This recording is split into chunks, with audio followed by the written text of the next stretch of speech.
Yes, please. Today, this is our sixth lecture of our course, Ancient Greek Drama. Ancient Greek Drama. Okay. So in this lecture here, it's the start of ancient Greek theater. Ancient Greek theater, it was a mixture of myth, legend, philosophy, social commentary, poetry, dance, music, public participation, and visual splendor.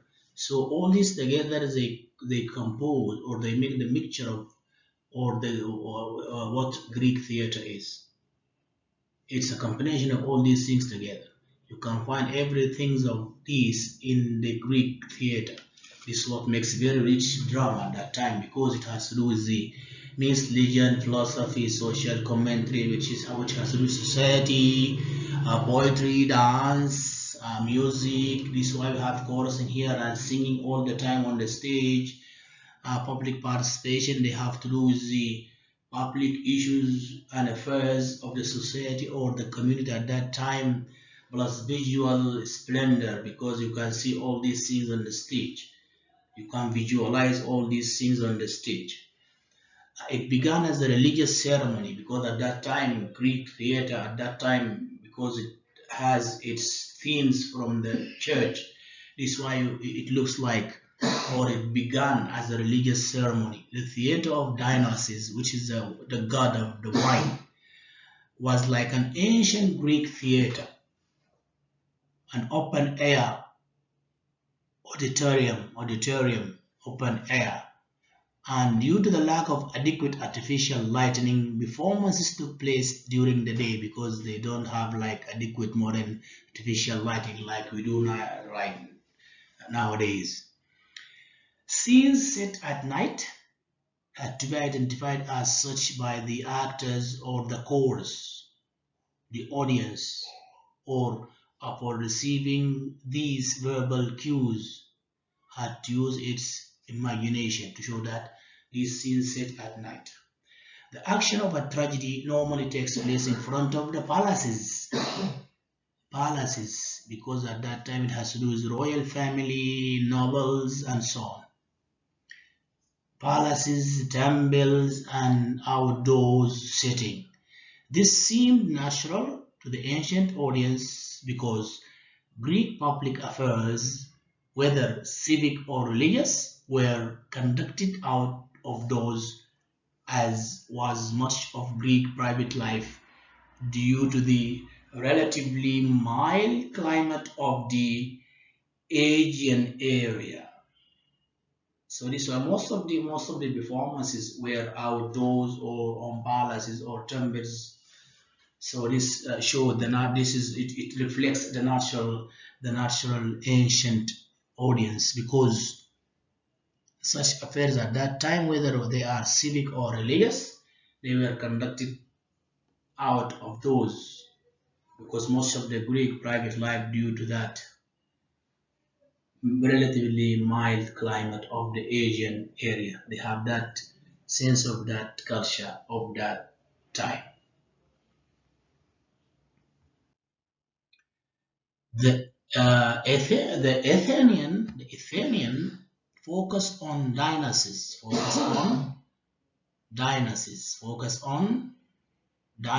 the god of fertility, wine, agriculture, and sexuality.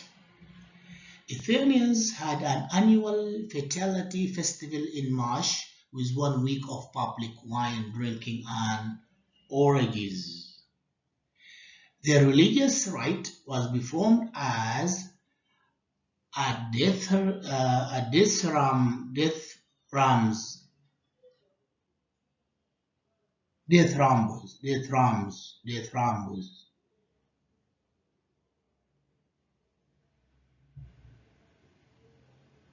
an ancient dance and chant to the fertility god, normally performed while drunk outside in bowl-like craters. This festival celebrated the birth of the wine god, Dionysus, and the great grapes that made the wine. This festivals was performed yearly, every year, at four tribal festivals called an Orija. It was also called the festivals of the wine jugs and all Dionysia. As stated by Cohen, the religious rites for these ceremonies were eventually written down in verse form and later became plays. So it has to do with religious because they're celebrating the Dionysus, which is a god of fertility, wine, agriculture, sexuality. So that's most of the Athenians. They had annual fertility festival where they celebrate in public or 1 week of public wine drinking and orgies. They drink wine during the whole this week because they are celebrating the Dionysus or the fertility, the fertilities festival. So such religious rites, it was the beginning of the drama at that time because most of the thematic ideas came from that perspective because people are very accustomed to they are very they commonly celebrate the rites the religious rites of dynasties. This is why the such festival celebrated the birth of the wine god. So people performed this and this festival was performed yearly. So most of the it was a kind of tribal festivals and it is called orija. So people have that custom, and this custom reflected of and originate the plays, the Greek theater, and the plays which were performed at that time. So it comes from that culture. It comes from that culture.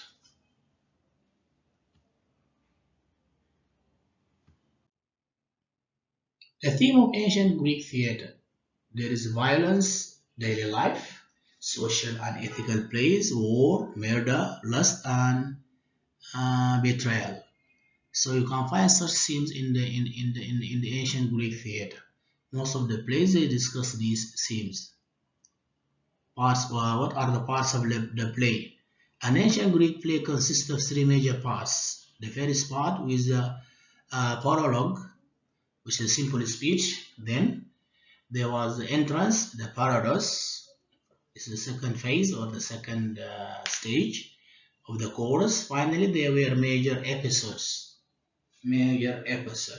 which were scenes or acts of the play. So the three major parts of the play were the prologue, the entrance or the parados, and the episodes.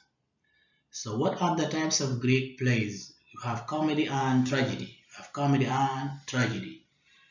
Two major types of plays, and the playwrights did not mix them in the same play. Either the play is comedy or tragedy. So now we know the themes of the Greek theater at that time and done the part of the play and what types of play have tragedy and comedy, and these are the themes that are discussed in the ancient Greek theater. And then we have the parts of the play. There are three major parts: the prologue, the episodes, and the parados or the entrance.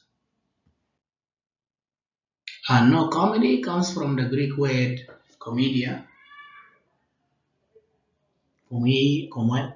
comedia, which means merrymaking, tragedy, tragoida, which is a Latin word, was derived from the word tragos, which means God. Odi means song. Odi is also is comoida, a merrymaking song. So this is the origin of the word comedy. Comedy. It comes comedy and tragedy.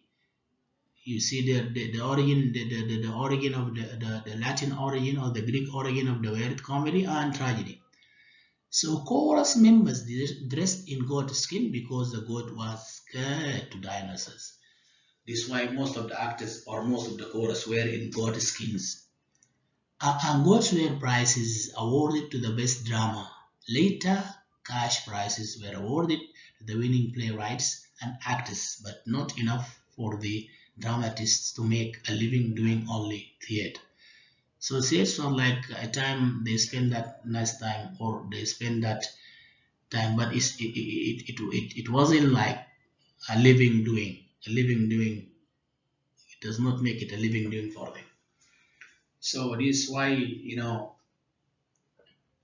Greek tragedy is an expression of man realizing that his human standards have become questionable. In a Greek tragedy, a character finds himself always in a situation of extraordinary, extraordinary, extraordinary, extraordinary, extraordinary tension and conflict. He seems to be deprived of all outward help and is forced to rely entirely upon himself. Even tragic situation results in severest suffering for the protagonist, the hero, the main character. This suffering, though not necessarily leading to destruction, and death always carries with it the serious danger of impeding ruin, impeding, impeding ruin,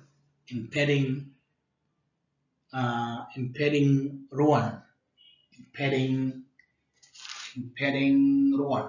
Yes. Okay. Where is it? So a great tragedy, a Greek sorry tragedy, when you find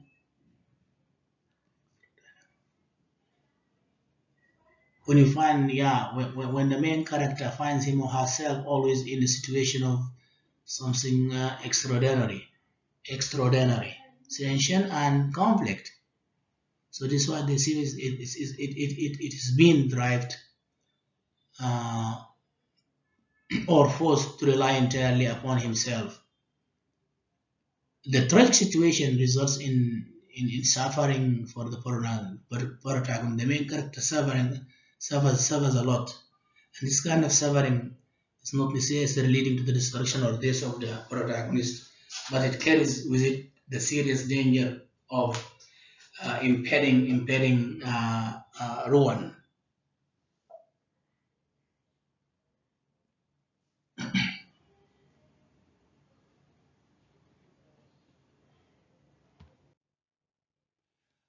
Most tragedies begin with an opening scene of expository, expository, expository, expository dialogue or monologue called a prologue.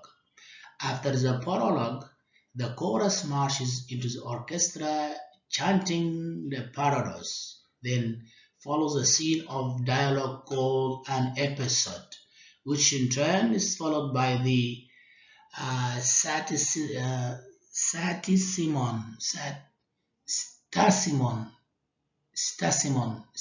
stasimon. The alteration of episode and stasimon continues until the last stasimon, after which there is a final scene of dialogue called an exodus, exit scene. The exodus is in general a scene of dialogue, but as in the case of episodes, sometimes songs are included, especially in the form of accompos. Here is the structure of a typical tragedy. This is a tragedy. Tragedies, some tragedies have one more or one less episode and stasimon. Paralogue, parados, first episode, first stasimon, second episode, second stasimon, third episode, third stasimon, fourth episode, fourth stasimon, and exodus. This is the structure of a typical tragedy. Of a tragedy. Ancient Greek stage. The ancient Greek theater had a distinctive setup structure. No other theater had the same design. Originally, the theater was made to hold religious ceremonies. There was an altar or simile to the gods, a tithing house, and a tiring house dressing room. The teething house and tearing house were posts made of wood. As the theater became more important, the setup began to change. The altar got smaller. The teething house became a treasury. The tearing house joined with the skin, the setting where actors performed. The tearing house also became an entrance and exit. The theater was constructed of three major parts: skin, orchestra, and theatron. Theatron. These are the main major parts of the theater. Skin. The skin was originally a hut. Skin is a building behind the playing that was originally a hut for the changing of masks and costumes, but eventually became the background before which the drama was enacted. So the skin was like a hut or tent or a booth. Means tent and refers to a wooden wall having doors and painted to represent a palace, temple, or whatever setting was required. The wall, which eventually became a full-fledged stage building, probably acquired this name because it replaced the original tent. In the beginning, the skin was a palace or a temple. In time, the skin was a stone building used as a changing room for the actors. Later, the play's scenery was painted on the proscenium. In the foreground is the orchestra. Machine, machine. You have machine.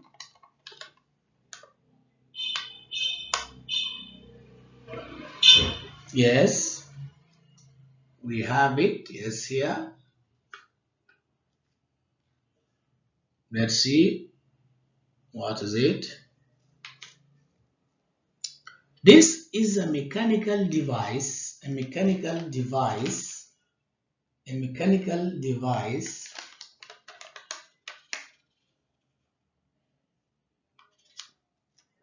Yes, a theoretical machine or crane to which a cable with a harness for an actor was attached was attached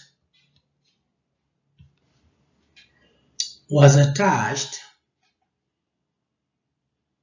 was attached. This device allowed an actor portraying a god or goddess to arrive on scene in the most realistic way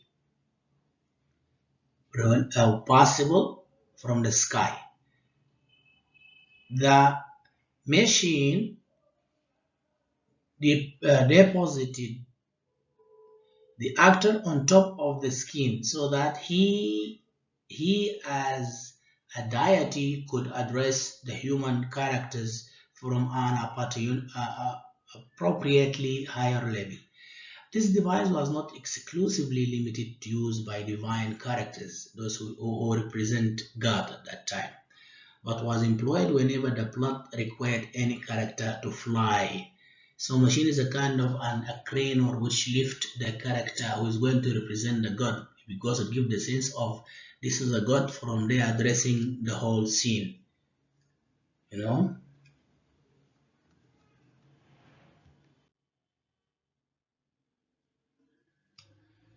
Then we have Dias ex machina. Dias ex machina. This means the god from the machine. Dias ex machina is often used to refer to the appearance of gods by means of the machine in tragedy. This phrase also refers to an improbable character or event introduced by an author to resolve a difficult situation. This secondary meaning of Deus ex machina developed from the practice of inferior ancient dramatists who introduces a god at the end of a play in order to untangle a badly snarly plot. And then we have orchestra. The orchestra was the main part of the stage where the chorus was located.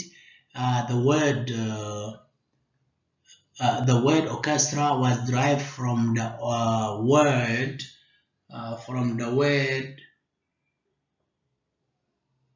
orchis, orchestai, orchestai,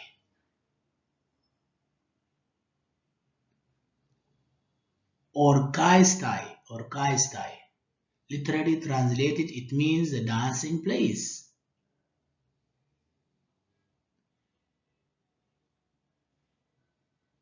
It was a place where the chorus danced and sang. During the harvesting season, it was used for threshing, which means beating wheat to remove the grain. It was kind of the process of harvesting. The orchestra was in front of the uh, proscenium, and at the center of the theater. It had the simile in it, which began as an altar but later became the place for the chorus leader, the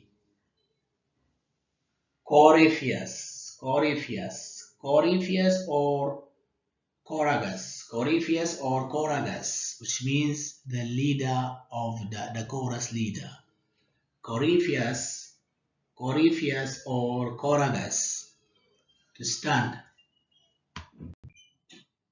Orchestra was the main part of the stage where the chorus was located. The word orchestra was derived from the this is repeated, sorry.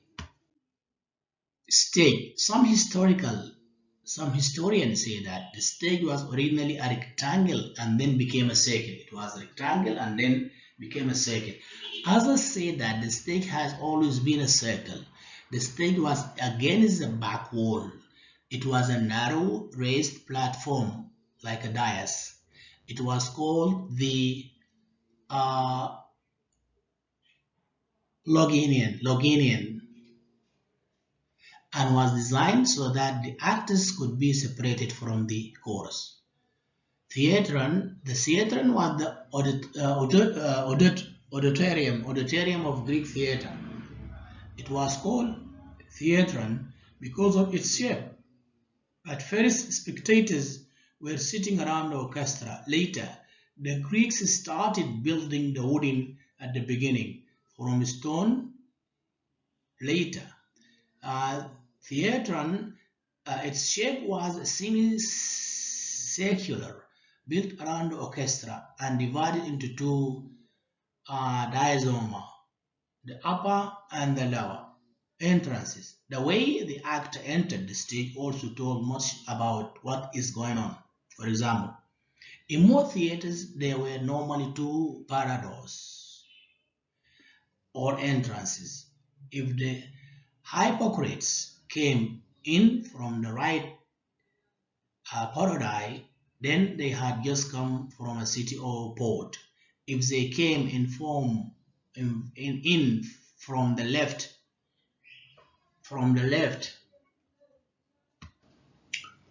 if they come from the left purity, then they had just come from the fields or abroad. So from the entrance, you can denote what type of characters are performing the play. You know, from the way they enter, they enter the stage. For example, if they were normally two parados or entrances. If the hypocrites came in from the right parody, then they had just come from city or port. If they come from the left, that means they come from fields or abroad. Outside of the theater, the outside of the theater was made of stone. The seats were stone and, and carved into a hill or carved into a hill. Unlike modern theater, the seats weren't set up so that the better seats were all together and the worst seats were all together. Instead, every Greek tribe sat in a different section. The front rows called the front rows is called proderia, were reserved for the priests. The lay audiences were in the section of their tribe. The most honorable person in the audience would have been the priest Eleftherios Dionysus. Indoor theaters. There were indoor theaters also. They were called odia and used for musical performances and tragedies. Ancient Greek actors. Ancient Greek actors.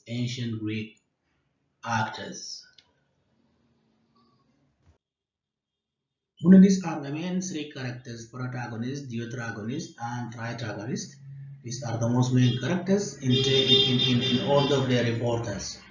So as you can see, protagonist took the main most important character in the play while the other characters played the lesser role. Since most of the plays more than two of the three characters, although never more than three speaking actors in the same scene. All these three characters played multiple roles. The main duty of an actor was, of course, to speak a dialogue assigned to his character. This, however, was not the only responsibility of the character of the actor. He occasionally had to sing songs solo or with the chorus or with other actors. For example, a song of the lament called a chorus. The combination of acting and singing ability must have been as rare in the ancient world as it is today. So it's not easy for you to find. It wasn't that easy to find an actor who is singing and acting at the same time, like we do have in our today's world. Okay.